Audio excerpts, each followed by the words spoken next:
Hello, आप सभी कैसे हैं। आप सभी का मेरे यूट्यूब चैनल करेंट एग्जाम में स्वागत है। आज हम लोग जीके जीएस से संबंधित महत्वपूर्ण प्रश्नों को देखेंगे। ये सभी प्रश्न आपके होने वाले आगामी एग्जाम्स के लिए बेहद ही महत्वपूर्ण होने वाले हैं। अतः आप लोग वीडियो को शुरू से लेकर आखिरी तक जरूर देखिएगा और सभी प्रश्नों को अच्छे से याद कर लीजिएगा। अगर आपको किसी भी प्रश्न का सही जवाब पता होगा तो मुझे कमेंट करके जरूर बताइएगा और वीडियो पसंद आए तो लाइक कीजिएगा। चलिए आइए एक एक करके शुरू करते हैं। किस खनिज को पीला केक भी कहते हैं? सही आंसर क्या होगा? तो कौन से खनिज को पीला केक भी कहते हैं? तो सही आंसर आपका होगा ऑप्शन ए, यूरेनियम। यूरेनियम खनिज को पीला केक भी कहा जाता है। भारत में तीसरी पंचवर्षीय योजना का मुख्य उद्देश्य क्या था? सही आंसर क्या होगा?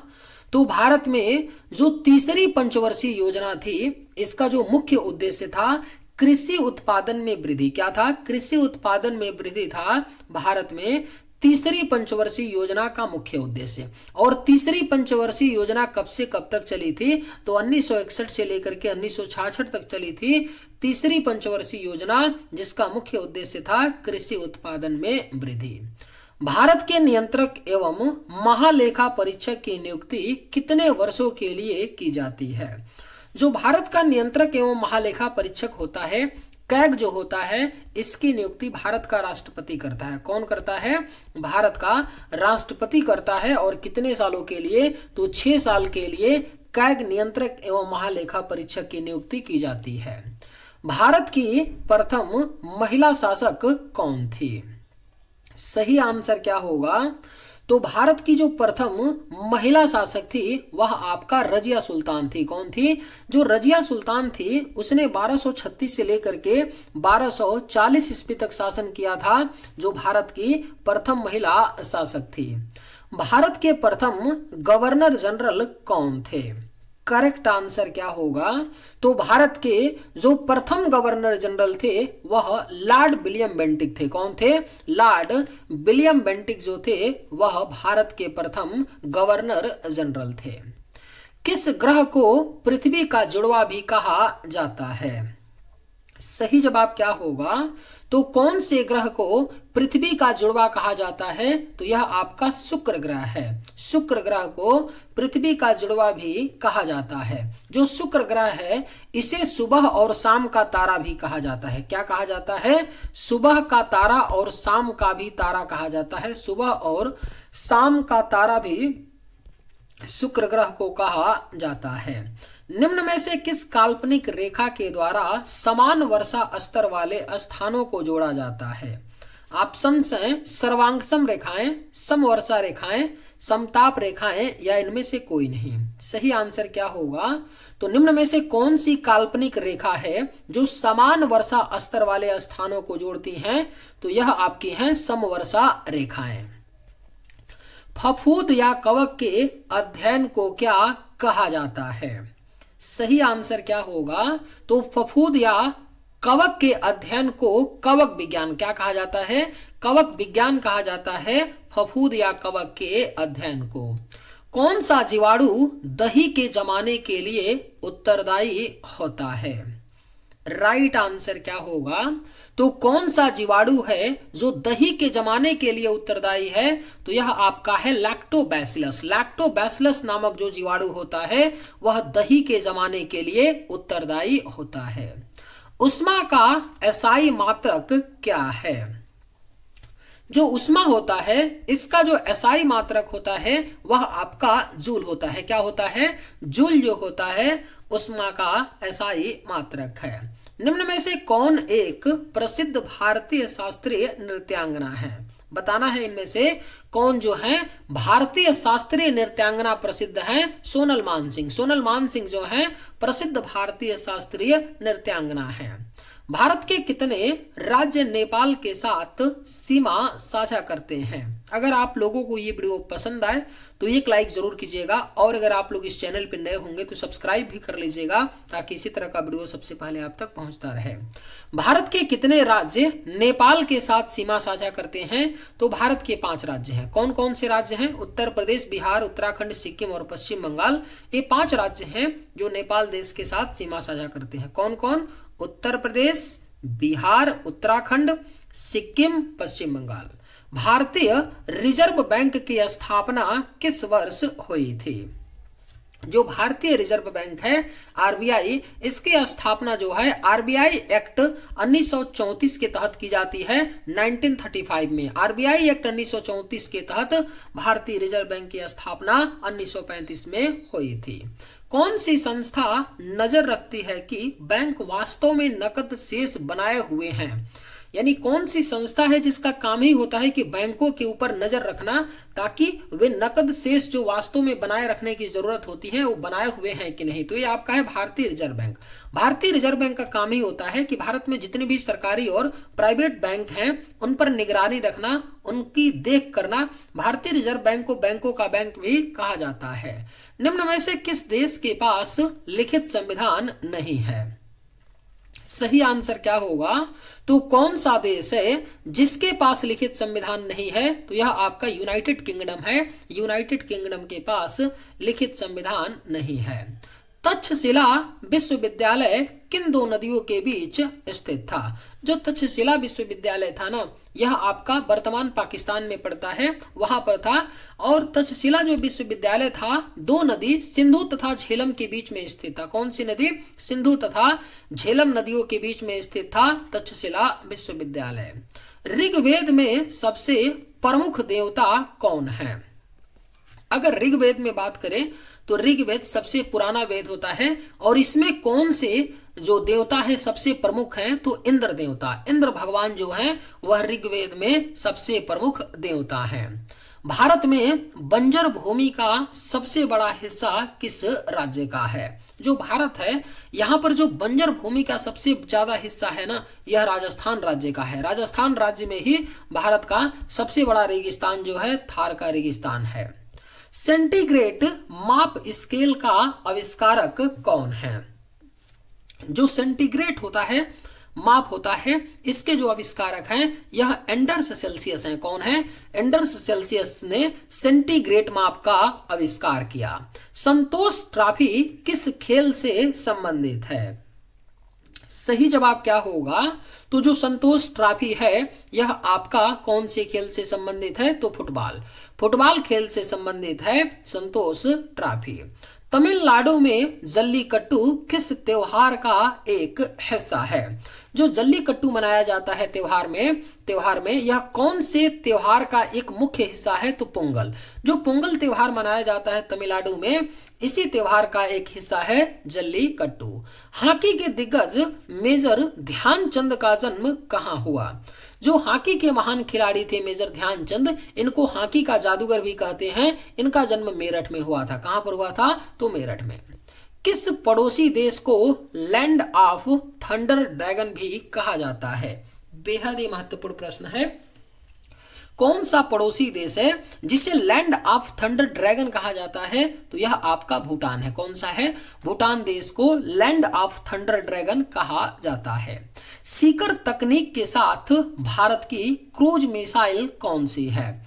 तो कौन सी भारत की मिसाइल है जो सीकर तकनीकी पे आधारित है? तो ब्रह्मोस है। ब्रह्मोस मिसाइल जो है आपका सीकर तकनीकी के साथ लैस है। भारत और पाकिस्तान के बीच कितनी सीमा पार ट्रेन चलती हैं? तो भारत पाकिस्तान के बीच की बात करें, दो ट्रेन चलती हैं। कौन कौन सी? तो पहला है समझौता एक्सप्रेस, दूसरा है थार एक्सप्रेस। ये दो ट्रेनें भारत और पाकिस्तान के बीच चलती हैं।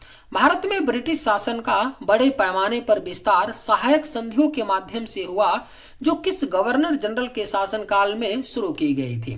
तो कौन गवर्नर जनरल थे जिनके समय में ब्रिटिश शासन का बड़े पैमाने पर विस्तार किया जाता है सहायक संधियों के माध्यम से? तो लॉर्ड वेलेस्ली के शासनकाल में शुरू की गई थी। पाकिस्तान नाम सबसे पहले किसके द्वारा गढ़ा गया था?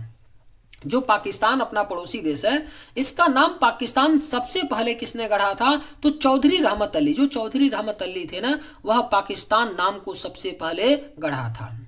रविंद्रनाथ टैगोर ने अपनी नाइटहुड की उपाधि को किसके विरोध में छोड़ दिया था? रविंद्रनाथ टैगोर को नाइटहुड की उपाधि मिली थी और इस उपाधि को जलियांवाला बाग हत्याकांड के विरोध में छोड़ा था। जलियांवाला बाग हत्याकांड जो है पंजाब के अमृतसर में 1919 में होता है और इसी जलियांवाला बाग हत्याकांड के विरोध में रविंद्रनाथ टैगोर ने अपनी नाइटहुड की उपाधि को छोड़ दिया। गोदावरी नदी का उद्गम स्थल कौन सा राज्य है? गोदावरी नदी है, इसे दक्षिण भारत की गंगा भी कहा जाता है। इसका उद्गम जो स्थल है कौन सा राज्य है? तो महाराष्ट्र राज्य है गोदावरी नदी का उद्गम स्थल राज्य। भारत की सबसे बड़ी मीठे पानी की झील कौन सी है? अगर आप लोगों को ये वीडियो पसंद आए तो एक लाइक जरूर कीजिएगा और अगर आप लोग इस चैनल पर नए होंगे तो सब्सक्राइब भी कर लीजिएगा। भारत की जो सबसे बड़ी मीठे पानी की झील है यह आपका बुलर झील है। कौन सा है? बुलर झील भारत की सबसे बड़ी मीठे पानी की झील है। भारतीय संविधान में कानून बनाने की निर्धारित प्रक्रिया काफी हद तक किस देश के संविधान द्वारा प्रभावित है? जो भारत संविधान में कानून बनाने की जो प्रक्रियाएं हैं ना, यह काफी हद तक यूनाइटेड किंगडम यानी ब्रिटेन देश के संविधान द्वारा प्रभावित है। भारतीय संविधान में कानून बनाने की प्रक्रिया। शिक्षा का अधिकार राइट टू एजुकेशन अधिनियम जो है किस वर्ष में भारत की संसद के द्वारा पारित किया गया था?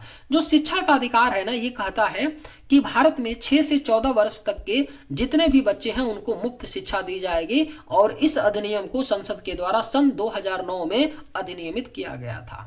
महाराजा सवाई जय सिंह द्वितीय ने कहां पर एक खगोलीय वेधशाला स्थापित की थी? तो महाराजा जो सवाई जय प्रताप सिंह जो थे उन्होंने उज्जैन में, कहां पर? उज्जैन में एक खगोलीय वेधशाला को स्थापित किया था। महाराजा जो सवाई जय सिंह थे उन्होंने 5 खगोलीय वेधशाला को स्थापित किया था और एक कहां पे किया था, इनका नाम याद रखिएगा। पहला तो उज्जैन में किया था, दूसरा जयपुर, तीसरा वाराणसी, चौथा मथुरा और 5वां दिल्ली। इन 5 जगहों पर महाराजा सवाई जय सिंह ने खगोलीय वेधशाला को स्थापित किया था। निम्न में से किस रियासत ने 1947 में पाकिस्तान में मिलने की घोषणा की थी लेकिन बाद में जनमत संग्रह के बाद इसे भारत में शामिल होने के लिए मजबूर होना पड़ा था? कौन सी रियासत थी? तो यह जूनागढ़ का रियासत था। जूनागढ़ का रियासत ने इनिशियल में पाकिस्तान में शामिल होने की घोषणा कर दी थी, है ना, लेकिन बाद में जब जनमत संग्रह होता है, जनता का मत लिया जाता है जूनागढ़ में, तो जनता वहां की जूनागढ़ की जो जनता का मत था वो बोलती है कि हमें भारत में शामिल होना है, तो मजबूरन जूनागढ़ को भारत में शामिल होना पड़ा था। निम्न में से किस भारतीय राज्य से कर्क रेखा नहीं गुजरती है? जो कर्क रेखा है ना, भारत के 8 राज्यों से गुजरती है। आपको जब तक पता नहीं रहेगा कि भारत के कौन 8 राज्य हैं जहां से कर्क रेखा गुजरती है, तब तक आप इस तरह के प्रश्नों को कर नहीं पाएंगे। तो आपको याद रख लेना है कि जो कर्क रेखा है ना, भारत के इन्हीं 8 राज्यों से गुजरती है और इनका नाम आपको रट लेना है। इस तरह का क्वेश्चन एक पूछा ही जाएगा आपके एग्जाम में, है ना। राजस्थान हो गया, गुजरात हो गया, ठीक है, राजस्थान हो गया, गुजरात हो गया और मध्य प्रदेश हो गया, पश्चिम बंगाल हो गया, वेस्ट बंगाल हो गया और झारखंड हो गया, झारखंड हो गया और मिजोरम हो गया, छत्तीसगढ़ हो गया और त्रिपुरा। यानी इसमें से जो उत्तर प्रदेश है यहां से कर्क रेखा नहीं गुजरती है। तो आपको याद रखना है कर्क रेखा भारत के 8 राज्यों से गुजरती है, राजस्थान, गुजरात, मध्य प्रदेश, पश्चिम बंगाल, झारखंड, मिजोरम और छत्तीसगढ़, त्रिपुरा। भारत की संविधान सभा की संघ शक्ति समिति के अध्यक्ष कौन थे? जो संघ शक्ति समिति थी ना भारत की संविधान सभा की, इसके जो अध्यक्ष थे पंडित जवाहरलाल नेहरू। कौन थे? जवाहरलाल नेहरू जो थे संघ शक्ति समिति के अध्यक्ष थे। हिमालय का तीसरा सबसे बड़ा शिखर कौन सा है? सही आंसर क्या होगा? तो हिमालय का जो तीसरा सबसे बड़ा शिखर है वह आपका कंचनजंगा है। कौन सा है? कंचनजंगा। और हिमालय का जो सबसे बड़ा शिखर है माउंट एवरेस्ट। हिमालय का दूसरा जो सबसे बड़ा शिखर है वो कौन सा है? केटू। और तीसरा जो है कौन सा है? कंचनजंगा। प्रसिद्ध सूफी संत शेख सलीम चिश्ती की दरगाह उत्तर प्रदेश में कहां पर है? जो शेख सलीम चिश्ती थे ना, इनकी जो दरगाह है उत्तर प्रदेश के फतेहपुर सिकरी में। कहां पर है? तो फतेहपुर सिकरी में। किसने एक अंग्रेजी पुस्तक अनलीशिंग इंडिया लिखी है जो बताती है कि भारत 25 से 30 वर्षों में महाशक्ति कैसे बन सकता है? तो जो अनलीशिंग इंडिया पुस्तक है ना, इतना आपको याद रखना है, बिरप्पा मोइली। बिरप्पा मोइली ने लिखी है अंग्रेजी पुस्तक अनलीशिंग इंडिया को, जो ये बताती है कि भारत 25 से 30 वर्षों में रोड मैप बताती है कि कैसे सुपर पावर बन सकता है। तो आपको इतनी बातें याद नहीं रखनी है, बस इतना याद रखना है जो अनलीशिंग इंडिया पुस्तक है इसको बिरप्पा मोइली ने लिखा है। प्राचीन गणित पुस्तक गणित सार संग्रह किसके द्वारा लिखी गई थी? तो एक महत्वपूर्ण पुस्तक है गणित पर, गणित सार संग्रह। यह जो है किसके द्वारा लिखी गई थी? महावीराचार्य। किसने लिखा था? महावीराचार्य ने गणित सार संग्रह पुस्तक को लिखी थी। निम्न में से पंजाब का कौन सा प्रसिद्ध वाद्य यंत्र लकड़ियों की कई छड़ियों से मिलकर बना होता है? पंजाब का एक ऐसा वाद्य यंत्र है जो लकड़ी की कई छड़ियों से मिलकर के बना होता है, इसे क्या बोलते हैं? चिक्का कहते हैं। विश्व स्वास्थ्य दिवस प्रतिवर्ष कब मनाया जाता है ना? तो विश्व स्वास्थ्य दिवस जो है यह हर साल 7 अप्रैल को मनाया जाता है। कब मनाते हैं? 7 अप्रैल को। महात्मा गांधी के प्रिय भजनों में से एक वैष्णव जंतो के रचयिता कौन है? महात्मा गांधी जी भजन सुना करते थे और महात्मा गांधी के प्रिय भजनों में से एक था वैष्णव जंतो। इसके जो रचयिता थे ना वो कौन थे? नरसिंह मेहता। नरसिंह मेहता जो थे गुजराती एक क्या थे? लेखक थे, जिन्होंने वैष्णव जंतो के रचयिता हैं। किसने मगध की राजधानी राजगृह से पाटलिपुत्र स्थानांतरित की थी? जो मगध की राजधानी हुआ करती थी वह राजगृह थी, लेकिन इसे पाटलिपुत्र किसने स्थानांतरित की थी? तो उदयन ने की थी। उदयन ने मगध की राजधानी को पाटलिपुत्र स्थानांतरित की थी राजगृह से। योगक्षेम वहामहम किसका आदर्श वाक्य है? यह संस्कृत का वाक्य है। योगक्षेम वहामहम, यह जो है LIC का आदर्श वाक्य है। लाइफ इंश्योरेंस कॉर्पोरेशन जो है LIC, इसका आदर्श वाक्य है। और इसका अर्थ क्या होता है? योगक्षेम वहामहम का इसका अर्थ होता है आपका कल्याण हमारी जिम्मेदारी है। भारत और श्रीलंका को कौन सा जलडमरू मध्य अलग करता है? तो भारत श्रीलंका के बीच एक जलडमरू मध्य है, इसका नाम है पाक जलडमरू मध्य, जो भारत श्रीलंका को अलग करता है।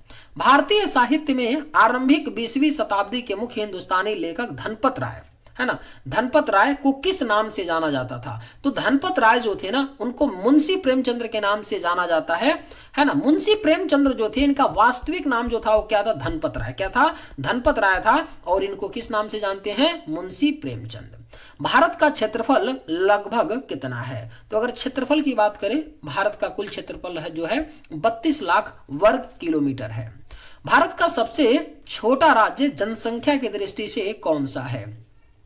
यानी जनसंख्या की दृष्टि से जो भारत का सबसे छोटा राज्य है यह सिक्किम है। और क्षेत्रफल की दृष्टि से पूछे तो गोवा राज्य है भारत का सबसे छोटा राज्य क्षेत्रफल की दृष्टि से।